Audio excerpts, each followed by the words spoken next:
اعوذ بالله من الشیطان اللعین الرجیم.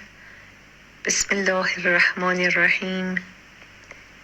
الحمد لله رب العالمین و صلی الله علی سیدنا محمد و آله الطیبین الطاهرین.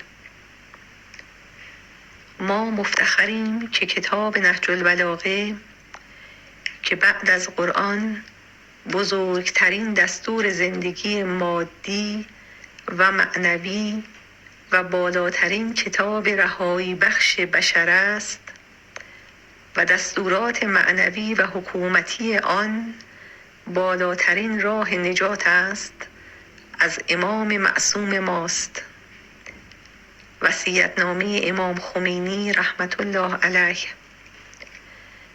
با عرض سلام و احترام خدمت شنوندگان عزیز و با هدف بهره‌مندی بیشتر از آثار معارف اسلامی، از جمله کتاب شریف نهج البلاغه که بعد از قرآن کریم از با ارزشترین منابع دینی به شمار می رود، به حول و قوه الهی تصمیم گرفته شد که کتاب صوتی از مجموعه 15 جلدی کتاب پیام امام امیرالمؤمنین علیه السلام که شرح تازه و جامعی از نهج البلاغه می باشد را در اختیار علاقه‌مندان قرار دهم.